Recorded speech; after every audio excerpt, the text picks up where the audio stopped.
Hai, assalamualaikum warahmatullahi wabarakatuh. Apa kabar teman-teman? Semoga kalian selalu sehat dimanapun kalian berada.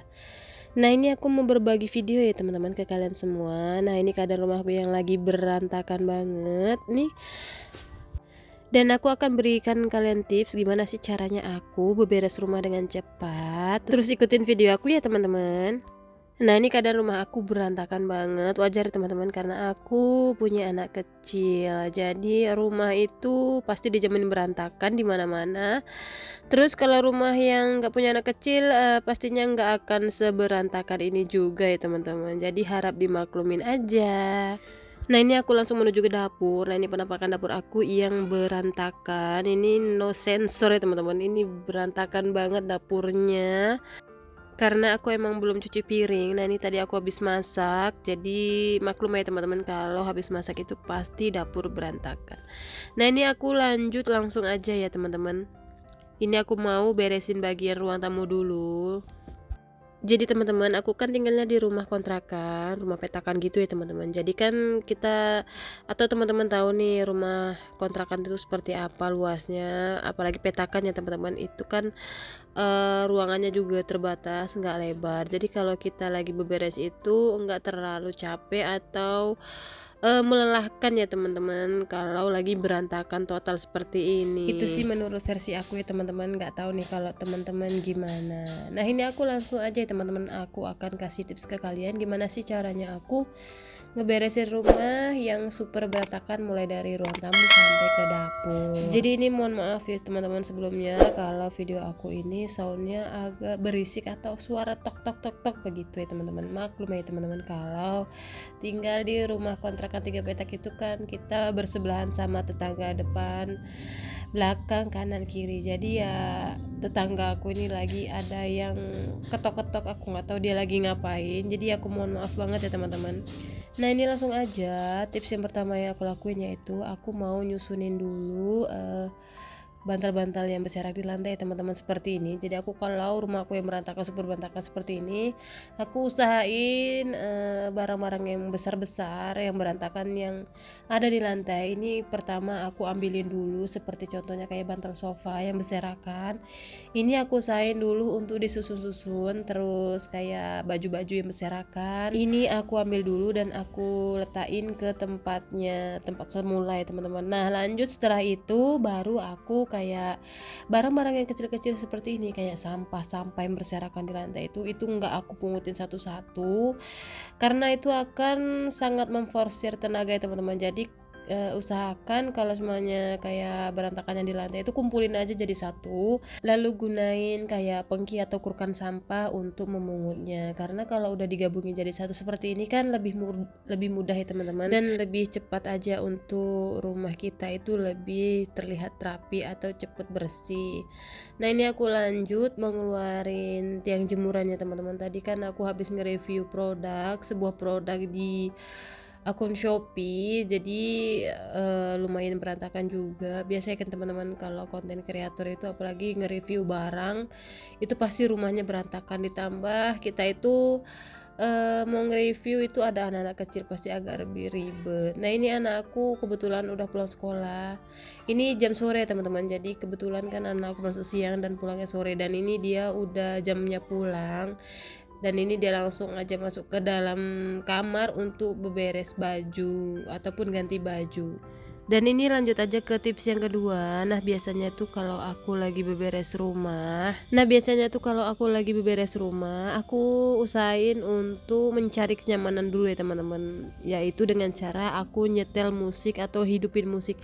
Ini makanya ada salon di dalam kamar aku, itu gunanya untuk aku kayak denger musik ya teman-teman. Kayak aku lagi beberes tuh kalau sambil ngidupin musik itu lebih lebih nggak berasa aja pekerjaannya, lebih santai, walaupun banyak tapi nggak berasa ya teman-teman. Nah, kalau teman-teman gimana nih kalau lagi beberes rumah sambil dengerin musik, lebih enjoy nggak dalam beberes rumahnya, lebih santai nggak?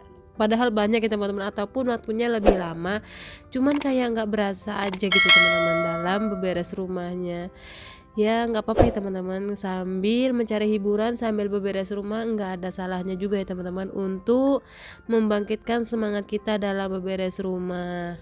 Nah, aku mau sedikit kasih tips nih ke teman-teman sekalian. Kalau kita punya rumah ataupun kita sekarang ini lagi tinggal di rumah yang nggak terlalu besar dan sempit, usahakan tuh dinding-dinding itu jangan dikasih paku untuk nyantolin kayak baju-baju atau barang-barang kecil-kecil seperti kayak tali pinggang ataupun kunci-kunci ataupun apapun itu, benda-benda yang biasa kalian cantolin ke dinding itu, aku saranin sih jangan ya teman-teman, karena kalau kita sering memaku-maku tembok kita, lalu kita sering nyantolin-nyantolin barang di dinding seperti kayak nyantolin baju ataupun yang lain-lainnya, itu pasti membuat suasana rumah kita itu kayak kumuh, berantakan, dan nggak teratur ya teman-teman. Ini makanya aku usahain nggak mau maku-makuin dinding kalau bener-bener nggak perlu ya teman-teman. Dan alhamdulillahnya suami juga sama seperti aku, jadi aku tuh sama suami nggak suka tuh yang namanya dinding itu banyak sekali cantol-cantolan atau perintilan-perintilan baju yang nempel-nempel. Jadi itu kesannya terlihat lebih sumpek ataupun lebih nggak rapi aja. Nah, buat teman-teman gimana nih? Jangan ya teman-teman, jangan dilakuin, karena akan sangat terlihat berbeda banget rumah yang rapi sama yang nggak rapi. Ya walaupun kita rumahnya masih ngontrak atau rumahnya sempit, kita harus tetap terlihat rapi ya teman-teman. Jadi orang itu kalau masuk itu tercengang seolah-olah rumah kita itu besar, padahal nggak besar ya teman-teman, karena kita pandai aja dalam menata rumah. Jadi aku bukan sekali dua kali aja ada orang yang masuk ke rumah dan bilang, rumahnya luas ya kak, atau rumahnya lebar ya kak, harganya berapa? Dan waktu aku sebutin luasnya berapa dan harganya berapa, dia kaget tuh. Oh, rumahnya luas segini kok harganya murah banget. Padahal ini nggak luas ya teman-teman. Ini ruang tamu aku tuh cuman ukuran 3 kali 3 meter, dan kamar aku kebetulan 3 kali 3 meter juga, dan dapur aku ini benar-benar mungil ya teman-teman. Ini ukurannya nggak nyampe 2 meter teman-teman untuk di bagian dapur. Bayangin gimana sempitnya teman-teman. Ini karena di kamera aja ya, jadi kayak kelihatan luas. Aslinya itu sempit ya teman-teman. Kayak ini nih, jalan menuju dapur ke ruang tamu itu sempit ya teman-teman. Itu luasnya selebar sajadah aja. Jadi itu bisa ya teman-teman, kalau aku sholat di bagian jalan itu aku bisa sholat ya teman-teman. Jadi aku kadang sholat di kamar, kadang juga aku sholat di bagian ruang tamu. Jadi gitu ya teman-teman, rumah itu terlihat luas atau sempitnya itu tergantung kita, bagaimana cara kita untuk menata rumahnya. Ya kalau seandainya rumahnya kita sempit, nggak terlalu luas, ya disaranin sih jangan terlalu banyak perintilan-perintilan di tembok-tembok ataupun paku-paku yang ada di tembok, itu sangat mengganggu dan bikin suasana rumah kita itu terlihat lebih kecil. Dan usahakan barang-barang perintilan-perintilan yang kecil-kecil itu dihindari ya teman-teman. Nah, ini aku lanjut aja beberes di bagian dapur. Ini aku pas nyuci piring aku cepetin aja ya teman-teman, karena ngebosenin juga ngeliat aku yang videonya selalu nyuci piring terus. Nah, ini seperti yang aku jelasin di video tadi, kalau aku punya dapur itu sangat mungil. Ini kira-kira nggak nyampe 2 meter. Nah, ini makanya aku kalau beberes dapur itu nggak terlalu lama, dan alhamdulillahnya juga cepet. Jadi karena saking mungilnya, mentok sana mentok sini, jadi semuanya itu kejangkau, kayak naruh apa-apa itu cepet, karena emang barang-barangnya disimpan di area-area itu aja ya teman-teman. Kayak aku di posisi berdiri ini bisa naruh barang-barang kayak apa aja bisa deket gitu ya teman-teman, beda sama kalau yang punya dapur luas.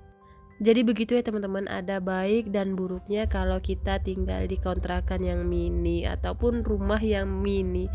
Jadi dari segi positifnya itu yaitu ya teman-teman, kalau kita beberes itu lebih cepat karena emang ruangannya itu terbatas. Jadi pekerjaan itu lebih satset aja gitu kalau dikerjain, walaupun pekerjaannya itu terlihat banyak dari depan sampai ke belakang. Dan kalau sisi negatifnya itu ya kita kayak terbatas aja teman-teman, kayak kita mau gerak itu nggak leluasa.